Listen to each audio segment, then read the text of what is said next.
चलो आज का जो अपना टॉपिक है भाई, स्टार्ट कर रहे हैं आप बैटरीज का टॉपिक या कमर्शियल सेल का टॉपिक। देखो एक बड़ा सिंपल सा एक्सप्लेनेशन है अपने पास। जैसे मान लो आपने दो तरह के सेल पढ़े, एक आपने पढ़े इलेक्ट्रोलाइटिक सेल और सेकंड आपने पढ़े गैल्वेनिक सेल।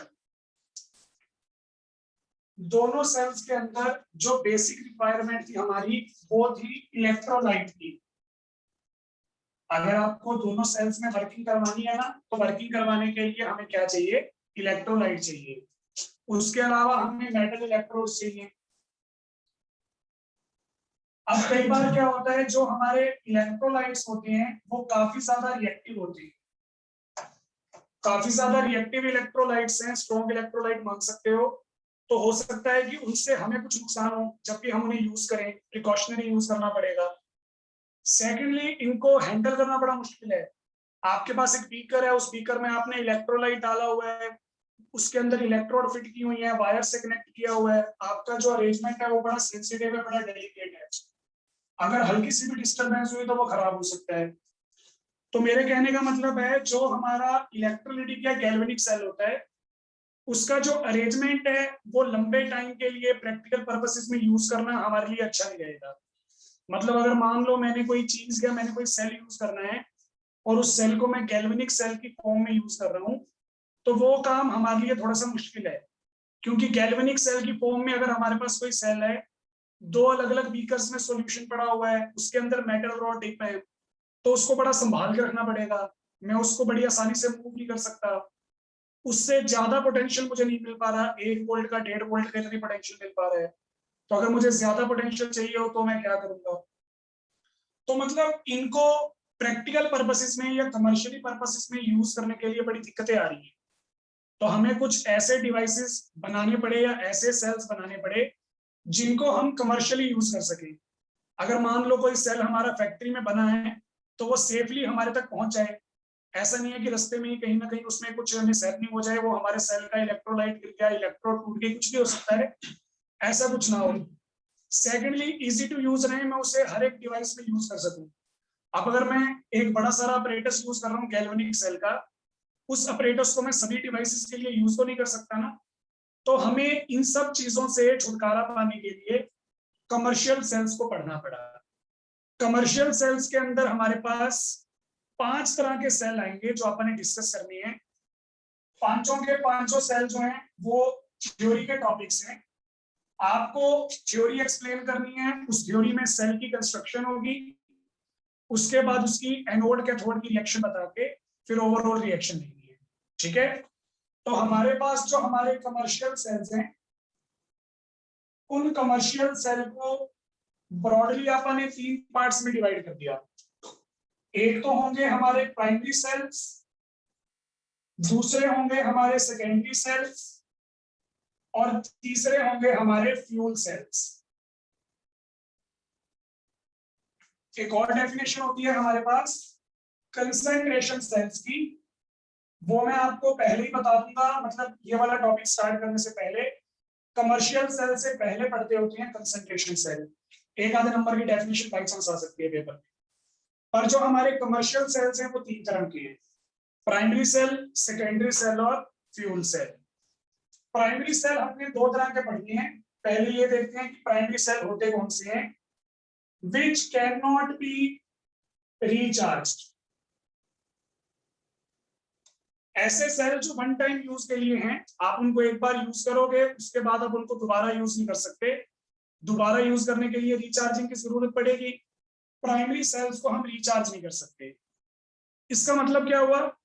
इसका मतलब ये हुआ कि प्राइमरी सेल्स में आप जो भी रेडॉक्स रिएक्शन यूज करेंगे, वो रेडॉक्स रिएक्शन हमारी सिंगल डायरेक्शन में प्रोसीड करती है।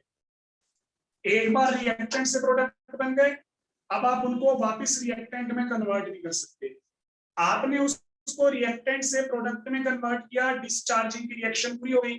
अब उस डिस्चार्जिंग वाली रिएक्शन को बैक करने के लिए, रिवर्स करने के लिए आप रिचार्जिंग का प्रोसेस करते हो, वो इनमें पॉसिबल नहीं। वन टाइम यूज वाले सेल हैं, एक बार यूज हुए देन थ्रो कर दो, नई चीज आप यूज करेंगे, मतलब नया सेल आप यूज करेंगे। लेकिन हमारे जो सेकेंडरी सेल्स होते हैं वो चार्ज हो सकते हैं। सेकेंडरी सेल्स होते हैं जिनको हम रिचार्ज कर सकते हैं, यानी कि इसकी जो रेडॉक्स रिएक्शन होगी वो दोनों डायरेक्शंस में पॉसिबल है, रिएक्टेंट से प्रोडक्ट वाली डायरेक्शन में भी और प्रोडक्ट से रिएक्टेंट वाली डायरेक्शन में भी। तो हमारे जो सेकेंडरी सेल्स होते हैं वो रिचार्ज हो सकते हैं, उनको दोनों डायरेक्शंस में रेडॉक्स रिएक्शन हम स्टडी कर सकते हैं। फिर आते हैं हमारे पास हमारे फ्यूल सेल्स। फ्यूल सेल्स में हमें क्या करना होता है, ऐसी गैसेस यूज करनी होती हैं जिन गैसेस को हम एज ए फ्यूल यूज कर सकते हैं। फिर उस मशीन से हम इलेक्ट्रिसिटी तो जनरेट करेंगे, और भी हमारे बाय प्रोडक्ट बनते हैं जो यूजफुल होते हैं। तो इसका एक सबसे बढ़िया एग्जांपल है जो रॉकेट वगैरह में यूज होता है, hydrogen oxygen fuel cell. Hydrogen oxygen fuel cell rocket के अंदर इसको स्पेशली यूज करते हैं। आप सभी को पता है हाइड्रोजन जो है वो हमारा ऐसे फ्यूल यूज होता है रॉकेट्स के अंदर, और जितने भी रॉकेट स्पेस में जाते हैं जिसमें लोग भी जाते हैं, मतलब लोग भी जा रहे हैं बाहर, उनके अंदर ये डिवाइस लगा होता है, ये सेल बना होता है। काफी महंगा सेल है। इसका फायदा क्या है, एक तो ये हाइड्रोजन ऑक्सीजन को यूज करके फ्यूल बनाएगा। जब ये फ्यूल वाला प्रोसेस बनाएगा मतलब एनर्जी क्रिएट करेगा रॉकेट को चलाने के लिए, उसके साथ साथ बाय प्रोडक्ट बनाता है पानी, और ये पानी 99.9% प्योर होता है। तो फ्यूल सेल का बेनिफिट भी है, इलेक्ट्रिसिटी तो प्रोड्यूस हो ही रही है, एनर्जी तो प्रोड्यूस हो ही रही है, लेकिन उसके साथ साथ जो बाय प्रोडक्ट बन रहा है ये बाय प्रोडक्ट भी बड़ा यूजफुल है हमारे लिए। बात समझ में आई? तो ये हमारे पास हमारे 3 टाइप के सेल थे। टोटल हमें यहाँ पे 5 टाइप्स ले लो जी, टोटल हमें यहाँ पे 5 टाइप्स डिस्कस करनी थी। फ्यूल सेल अपन ने एक पढ़ने हैं, कौन सा, हाइड्रोजन ऑक्सीजन। प्राइमरी सेल अपन 2 पढ़ेंगे, एक तो होगा हमारा पेंसिल सेल जिसको आप लेग्लेंचे सेल भी बोल देते हो या ड्राई सेल भी बोल देते हो, और दूसरा हम पढ़ेंगे हमारा बटन सेल जो रिस्ट वॉच वगैरह में यूज होता है, कैलकुलेटर्स की यूज होता है, उसे फिर हम मर्करी सेल भी बोलते हैं। तो ये 2 तरह के सेल हमें पढ़ने हैं, प्राइमरी सेल्स, पेंसिल सेल और बटन सेल। ये तो कॉमन नेम है जो हम डेली लाइफ में यूज करते हैं। एक्चुअली आप उनको बोलते हैं ड्राई सेल और मर्क्यूरी सेल। उसके अलावा चलो कोई बात नहीं, उसके अलावा जो सेकेंडरी सेल्स हैं, जब वो खड़ा था तो बोला उसको तब भी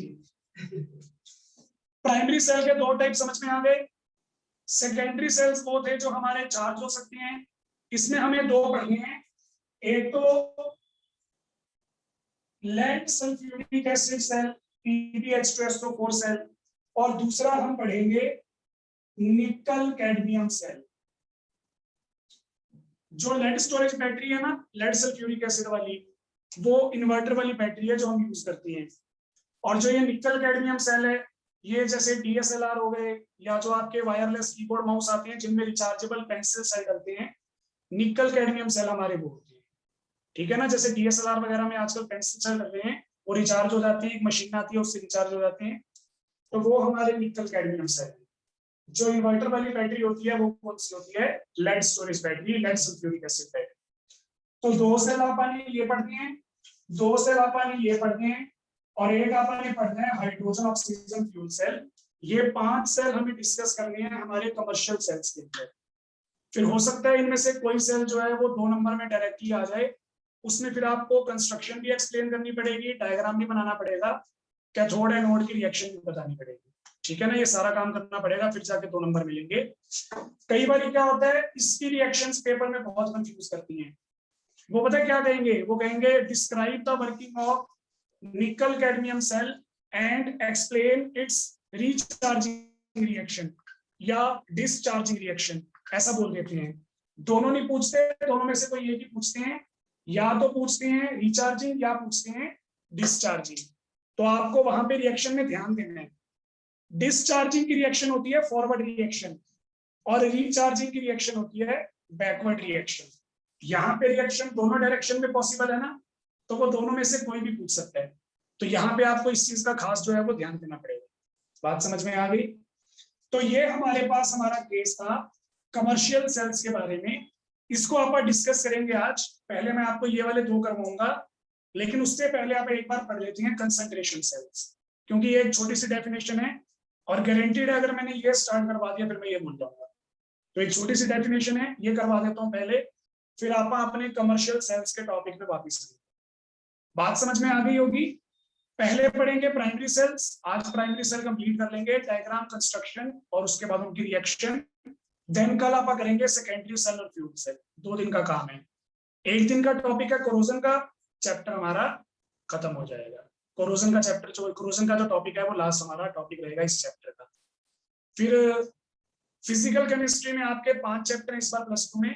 फर्स्ट 5 चैप्टर जो है वो फिजिकल केमिस्ट्री के हैं।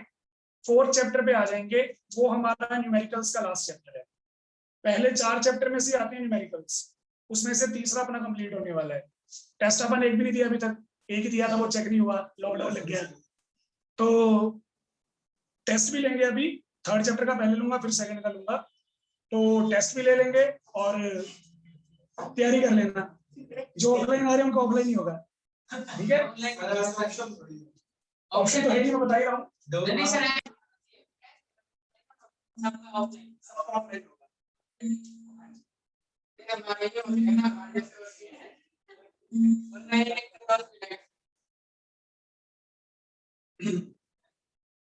हमारे पास एक लड़का था +1 में, तो वो मतलब उसके नंबर नहीं आ रहे थे, +1 में नंबर नहीं आ रहे उसके, +2 में लॉकडाउन लगा, टेस्ट तो मुझे लगा कि मतलब बंदे ने मेंटली चीज कर दी होगी, +1 में तो सभी एक्शन करते हैं, +2 में पढ़ने लग गया होगा।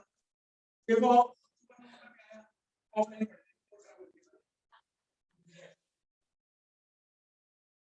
नंबर नहीं आए।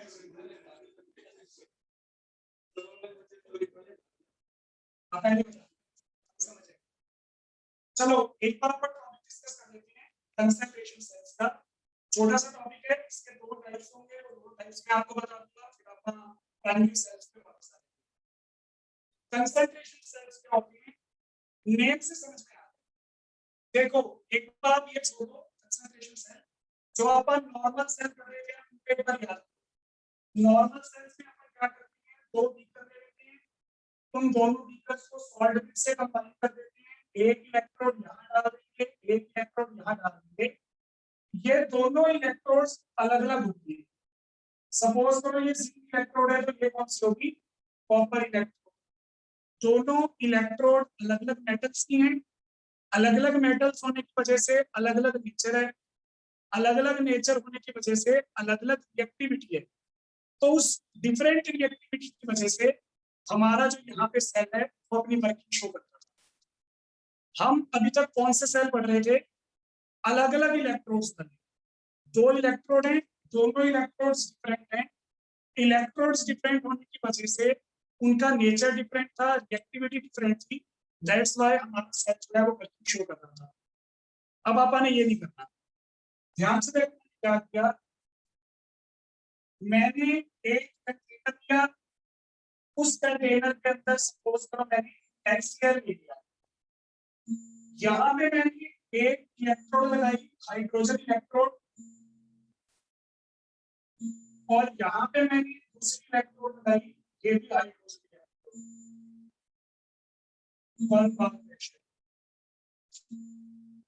ये बीच में वायर आ गई, जो भी मतलब कंस्ट्रक्शन की वो कंस्ट्रक्शन है यहाँ पे। अब देखो ध्यान से, मैंने यहाँ पे क्या किया, इलेक्ट्रोलाइटिक सॉल्यूशन किया, इलेक्ट्रोलाइटिक सॉल्यूशन में दोनों इलेक्ट्रोड मैंने सेम ले लिए। अब दोनों इलेक्ट्रोड्स अगर सेम है,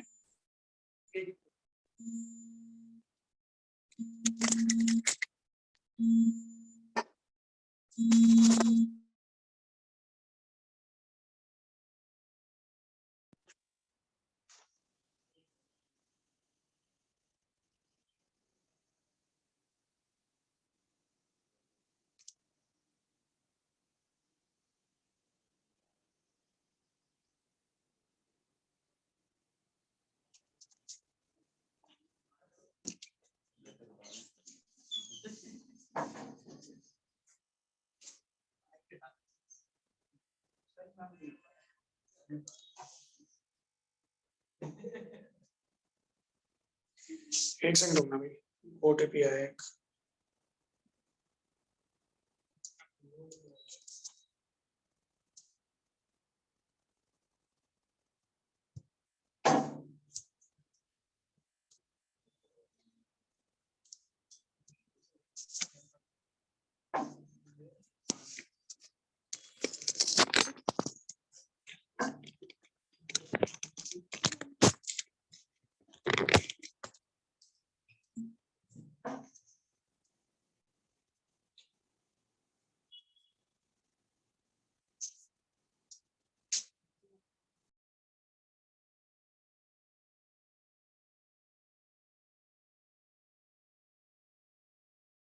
सर आपका माइक म्यूट है।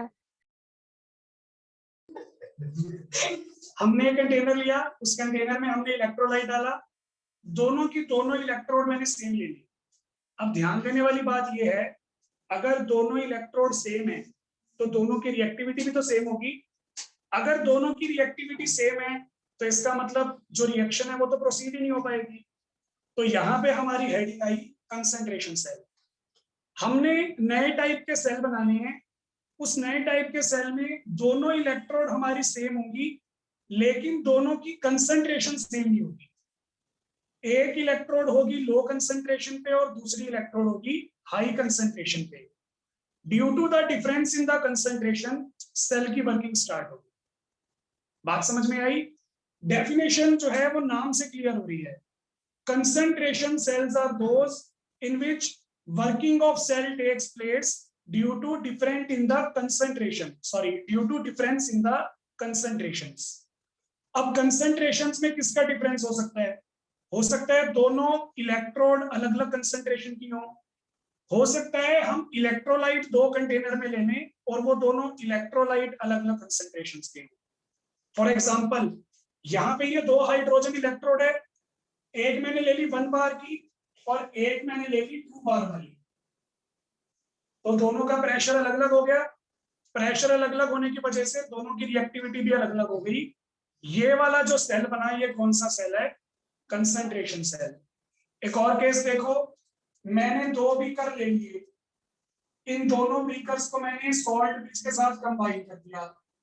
यहाँ पे मैंने ले ली जिंक इलेक्ट्रोड, यहाँ पे भी मैंने ले ली जिंक इलेक्ट्रोड, दोनों को इलेक्ट्रोलाइट में डिप कर दिया। यहाँ पे जिंक सल्फेट, यहाँ पे भी जिंक सल्फेट।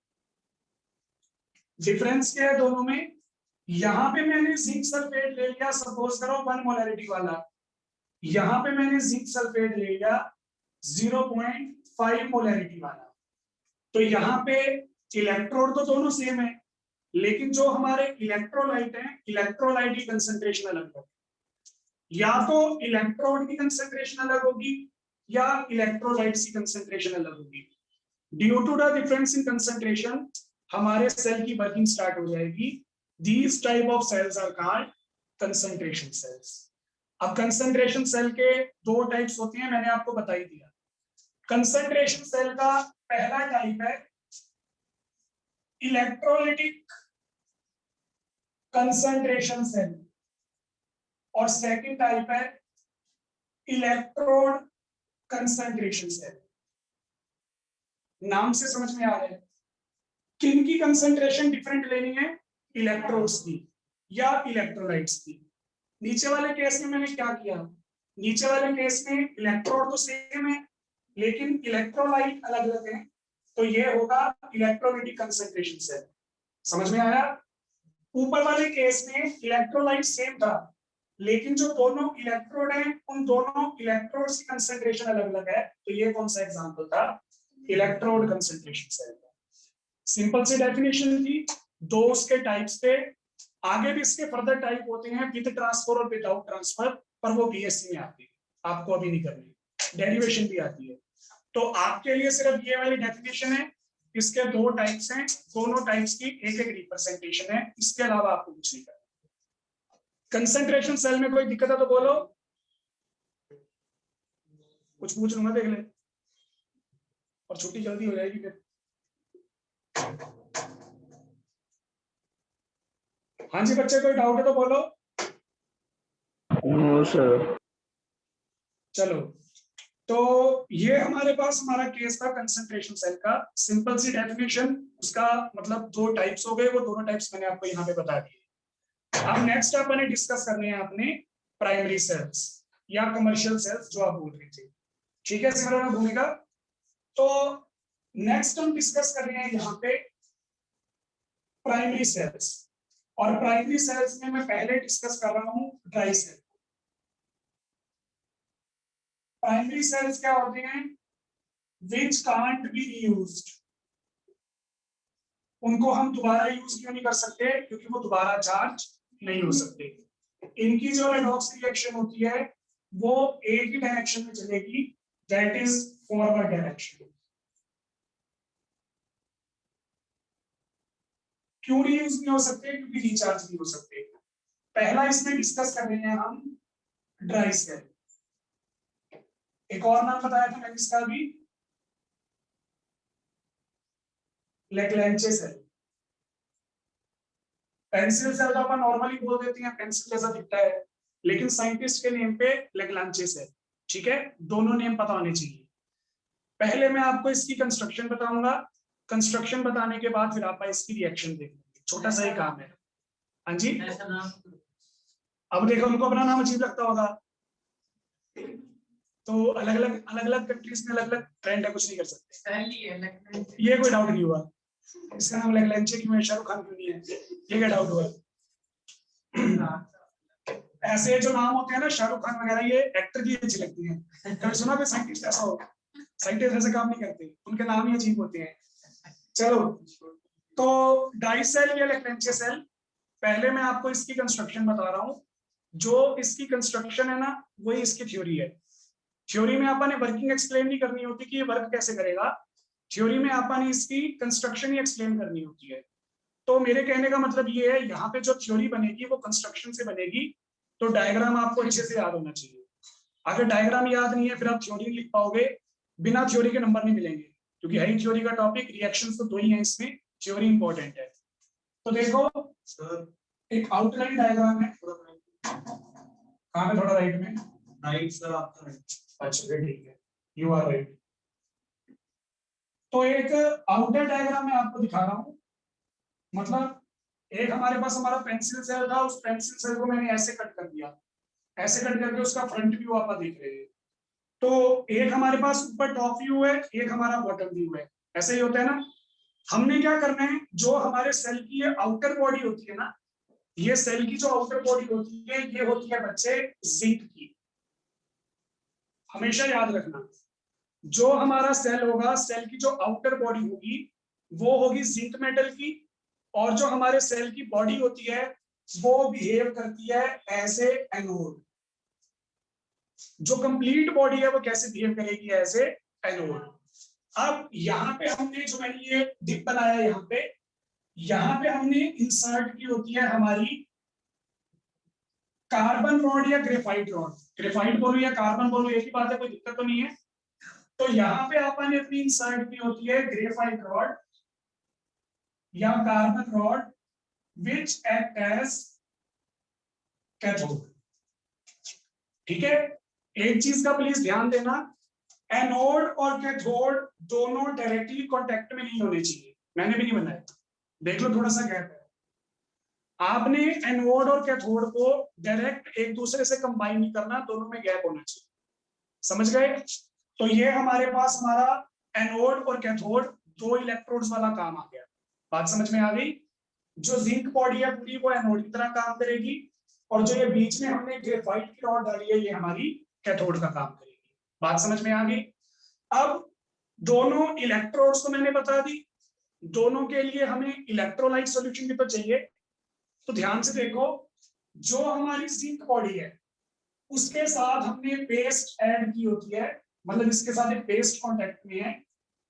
पेस्ट से मेरा मतलब है हल्की सी लिक्विड फॉर्म है, कंप्लीटली लिक्विड नहीं है, मैं उसमें तो सॉल्यूशन बोल देता। पेस्ट कैसी होती है? लिक्विड फॉर्म जैसी होती है लेकिन हल्का सा सॉलिड। आप उसको मतलब दबाओगे तो वो दब भी जाएगी, और हल्का सा पानी ऐड करोगे तो सॉल्यूशन बनना भी स्टार्ट हो जाएगा। तो यहाँ पे हमने जिंक बॉडी के साथ पेस्ट ऐड की होती है, किसकी पेस्ट? अमोनियम क्लोराइड और जिंक क्लोराइड, दो कंपाउंड्स का मिक्सचर है। तो याद कैसे रखेंगे? जिंक बॉडी के साथ जिंक क्लोराइड वाला पेस्ट। बात समझ में आ गया?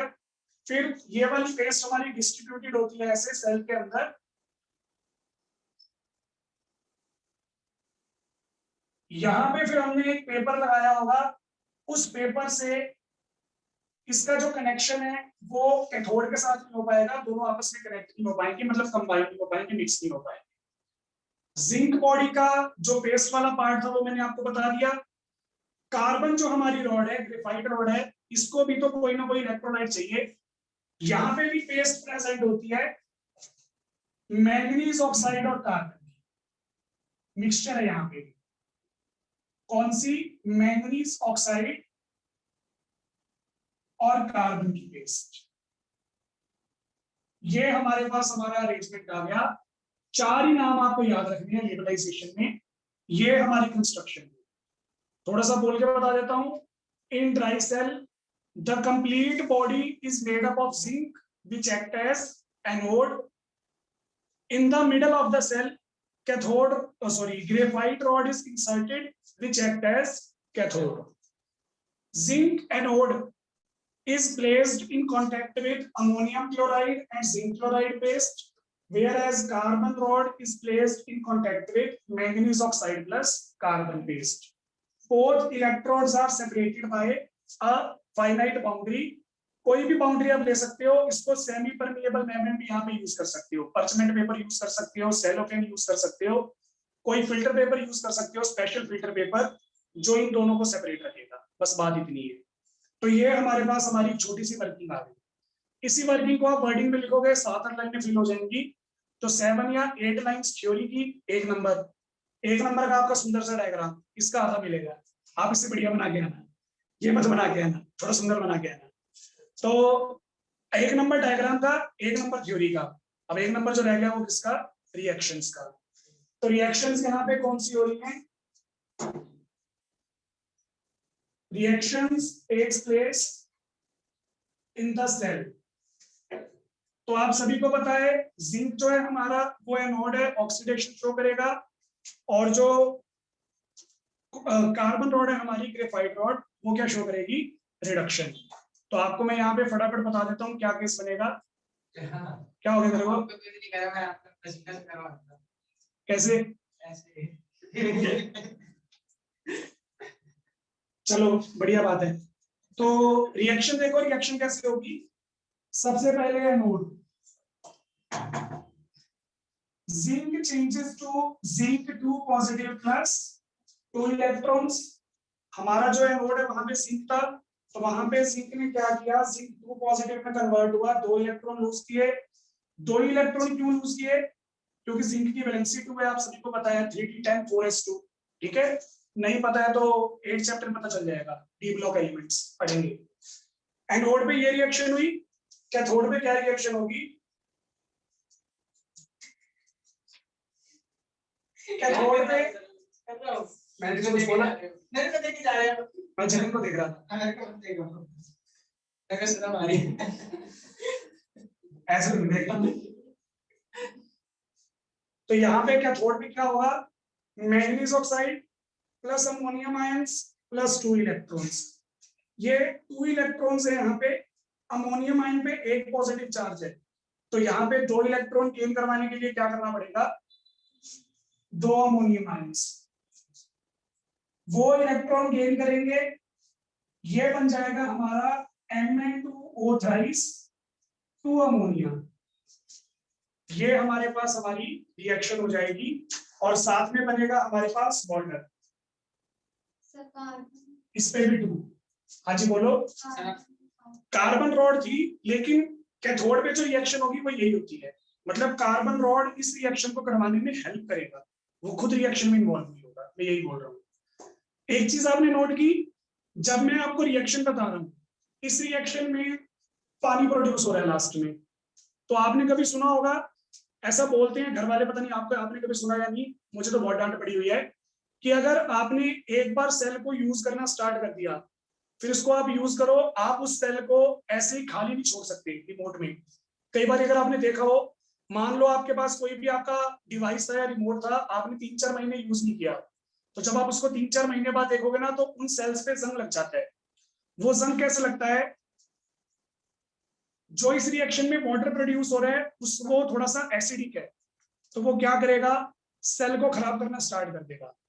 एक बार आपने रिमोट के अंदर सेल डाली है ना, मतलब उसके अंदर ये रिएक्शन स्टार्ट हो चुकी है। अब आप चाहे उन सेल्स को यूज करो चाहे ना करो, ये रिएक्शन हो रही है, ये रिएक्शन होती रहेगी।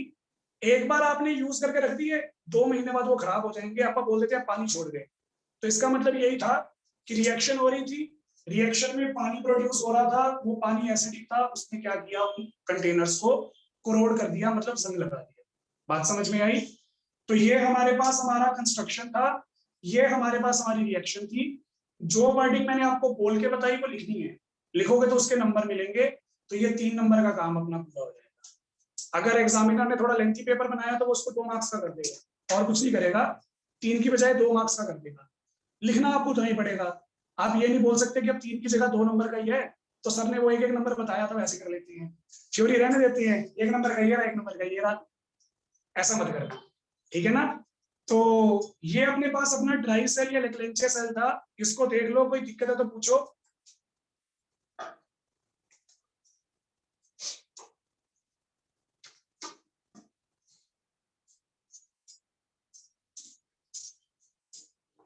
ठीक है जी, तो एक सेल तो आपने डिस्कस कर लिया, ये है हमारा ड्राई सेल या लेक्लेंचे सेल। दूसरा हमें पढ़ना था हमारा मर्क्यूरी सेल। अच्छा एक बात बतानी भूल गया मैं, ये वाला जो सेल है इसका पोटेंशियल प्रोड्यूस होता है 1.25 वोल्ट से लेके 1.5 वोल्ट तक, मतलब फ्लक्चुएट करता है through out the time, constant नहीं रहता। स्टार्ट आप कहां से करते हैं? 1.5 से। जैसे जैसे रिएक्शन प्रोसीड करती है पोटेंशियल हल्का सा कम हो जाता है, कहां तक वेरी कर सकता है? 1.25 तक। अब आपने देखा होगा बहुत टाइप के सेल्स आती हैं, एक होती हैं जो आजकल रिमोट वगैरह में यूज हो रही हैं, उसके पैकेट पे लिखा होता है ट्रिपल ए सेल, साइज में छोटे होते हैं। फिर उसके बाद एक और आती है डबल ए वाले, फिर उससे पहले एक आते होते थे बड़े साइज वाले जो रेडियो वगैरह में यूज होते थे। तो वो सभी सेल जो होते हैं उनका पोटेंशियल होता है 1.5। तो फिर पतले मोटे का क्या हिसाब हुआ? Amount of the electrolyte. जो पतले सेल हैं उनमें इलेक्ट्रोलाइट कम है, और जो हमारे थोड़े से हैवी सेल थे उनके अंदर इलेक्ट्रोलाइट की अमाउंट ज्यादा थी, वो ज्यादा टाइम तक चलती। बात समझ में आई? ऐसा नहीं है कि जो मोटे वाले सेल थे उनमें ज्यादा पोटेंशियल प्रोड्यूस हो रहा था, पोटेंशियल इतना ही प्रोड्यूस होता है, बस उसमें इलेक्ट्रोलाइट ज्यादा है तो रिएक्शन लंबे टाइम तक चलेगी। ऐसा नहीं है कि आपने रेडियो सुना, 2 दिन रेडियो सुना, सेल खत्म हो गए। तो रेडियो वाले सेल जो थे वो भी चलते थे लंबे टाइम तक। तो ये चीज मैं आपको बता रहा हूँ, आपके लिए नई चीज है ना, रेडियो पुरानी चीज है हमारे लिए। तो रेडियो जो है उनके अंदर ये सेल यूज होते थे, ठीक है। चलो एक हमने सेल यहाँ पे डिस्कस कर दिया, दूसरा सेल हम डिस्कस करते हैं।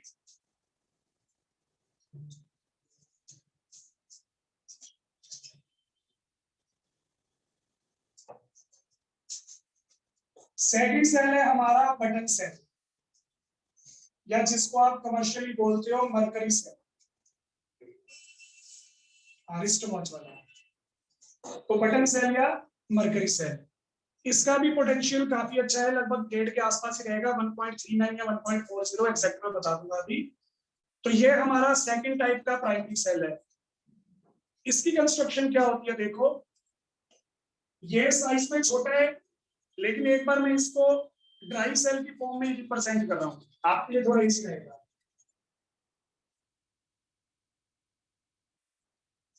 मैंने इसको थोड़ा फ्लैट बनाया क्योंकि ये बटन सेल है, बटन फ्लैट होती है, लेकिन कंस्ट्रक्शन हमारी लगभग ऐसी ही रहेगी जैसे आप पहले पढ़ रहे थे। जो हमारी इलेक्ट्रोड्स हैं वो दोनों सेम है। ये बॉडी हमने किसकी बनाई हुई है? जिंक की, पहले भी जिंक की बनाई होगी। और ये कैसे बिहेव कर रही थी? इसके अंदर हमारे पास एक इलेक्ट्रोड है, वो इलेक्ट्रोड कौन सी है? कार्बन या ग्रेफाइट, कुछ मर्जी बोलो। और ये कैसे बिहेव कर रही थी? कैथोड की तरह, ठीक है। फर्क यहाँ पे ये है हम दोनों के लिए इकट्ठा इलेक्ट्रोलाइट यूज नहीं करेंगे, मतलब एक ही इलेक्ट्रोलाइट है जो दोनों के लिए काम हो जाएगा, दोनों के लिए सेपरेट सेपरेट इलेक्ट्रोलाइट हमें यूज नहीं करना। तो हम यहाँ पे क्या करते हैं, पहले एक छोटी सी बाउंड्री बनाते हैं पर्चमेंट पेपर की, और उसके बाद इसके अंदर इलेक्ट्रोलाइट फिल कर देती हैं। कौन सा पेपर है? Parchment paper. ये कौन सा? ये सेमी परमिएबल मेम्ब्रेन है, सेमी परमिएबल मेम्ब्रेन है। ये मतलब एक तरह के टिश्यूज को ऐड करके बनती है पेपर के अंदर, ब्राउन से कलर का पेपर होता है ये, तो ऐसे फिल्टर काम करता है, सोलवेंट मॉलिक्यूल्स को जाने देगा, सोल्यूट मॉलिक्यूल्स को नहीं जाने देगा, सेकंड चैप्टर में बताया था। तो ये एग्जांपल है, मतलब नाम याद रखो, बाकी वर्किंग वगैरह तो अपने सिलेबस में नहीं है। तो यहाँ पे जो अपन ने इलेक्ट्रोलाइट यूज करना है, वो इलेक्ट्रोलाइट है हमारा मिक्सचर ऑफ मर्क्यूरिक ऑक्साइड और पोटेशियम हाइड्रोक्साइड। क्या नाम बोला मैंने इसका, क्या बोला? मर्क्यूरिक, मर्क्यूरी नहीं। ये दो चीजें याद रखना भाई, दो चीजें याद रखना, एक तो मर्क्यूरी न्यूट्रल है, याद ये दोनों रखना, ठीक है? ये मर्क्यूरी न्यूट्रल है, अगर मर्क्यूरी में 2 पॉजिटिव चार्ज है तो उसको मर्क्यूरी बोलते हैं,